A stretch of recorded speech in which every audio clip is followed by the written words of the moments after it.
Hello guys, welcome to exam prep with Abhi. आज हम लोग पढ़ने वाले हैं ट्रांसफ़र ऑफ टेक्नोलॉजी। तो देखते हैं ट्रांसफ़र ऑफ टेक्नोलॉजी क्या होता है। Technology transfer is a crucial process that helps bring innovation from research institute to the marketplace. तो ये क्रूशियल प्रोसेस होती है जो कि इनोवेशन को मार्केट प्लेस तक लाने में हेल्प करती है। This process involves licensing, patenting intellectual property to corporation and creating startup companies that license the intellectual property created by faculty।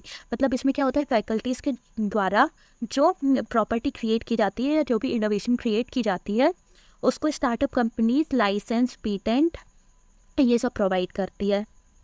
Technology transfer professional play a key role in protecting these intellectual property and facilitating its commercialization for the benefit of society। तो जो technology transfer professional होते हैं वो एक की role play करते हैं इन सब में कि जो भी इंटेलेक्चुअल प्रॉपर्टी है वो सब प्रोटेक्ट करे, वो सब प्रोटेक्टेड रहे और इस सब का बेनिफिट सोसाइटी को भी हो। Successful technology transfer has numerous benefits, including stimulating innovation, creating economic opportunity, and improving society's overall well-being।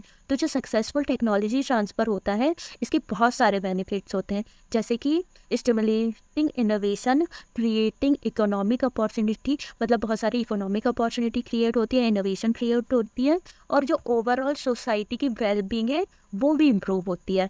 By bridging the gap between academia and industry, technology transfer helps translate cutting-edge research into real-world application that can have positive impact on stakeholders। तो इसमें क्या होता है कि ये technology transfer जो होती है वो हेल्प करती है जो हमारी रिसर्च हो रही होती है उसको रियल वर्ल्ड एप्लीकेशन से कनेक्ट करने में, और ये सब का एक पॉजिटिव इम्पैक्ट किस पे होता है, स्टेक होल्डर्स पे होता है। Indeed, technology transfer offers a range of benefit for universities, companies and economies। तो इसमें क्या हो रहा है कि Indeed टेक्नोलॉजी ट्रांसफ़र ये जो टेक्नोलॉजी ट्रांसफ़र है ये बहुत सारे बेनिफिट प्रोवाइड करती है, किसको, यूनिवर्सिटीज़ को, कंपनीज़ को और इकोनॉमीज़ को। तो सबसे पहले देखते हैं यूनिवर्सिटी को क्या बेनिफिट प्रोवाइड कर रही है। Technology transfer can bring revenues that can be reinvested into research, helping to fund future innovation. तो इसमें क्या हो रहा है कि जो टेक्नोलॉजी ट्रांसफ़र है ना ये रेवेन्यूज जनरेट करती है जिससे कि यूनिवर्सिटी री इन्वेस्ट कर सकती है उनकी रिसर्च में और ये फ्यूचर इनोवेशन के लिए भी फंड के जैसी होती है। It also brings recognition to scientist and their innovation which can aid in faculty recruitment and securing grant funding. मतलब ये क्या कहते हैं, रिकॉग्निशन प्रोवाइड करता है और इसमें ग्रांट फंडिंग भी प्रोवाइड होती है। कंपनीज, तो कंपनीज के लिए कैसे हेल्पफुल है, companies can benefit by accessing research advances without the need for external internal R&D investment. मतलब इसको कंपनीज को एक्सटर्नल R&D इन्वेस्टमेंट करने की ज़रूरत नहीं पड़ती है, ये कंपनीज को बेनिफिट प्रोवाइड करता है रिसर्च के लिए। This allows them to introduce new product और technologies that can drive business success. इसमें क्या हो रहा है, ये चीज़ अलाउ कर रही है नए प्रोडक्ट को इंट्रोड्यूस करने में और टेक्नोलॉजी को इंट्रोड्यूस करने में, और ये ओवरऑल बिजनेस को सक्सेसफुल बनाएगा। थर्ड होता है regional and national economies. Technology transfer is a key driver for economic growth through innovation. Innovation के थ्रू जो इकोनॉमिक ग्रोथ हो रही है उसके लिए बहुत ज़्यादा इंपॉर्टेंट है।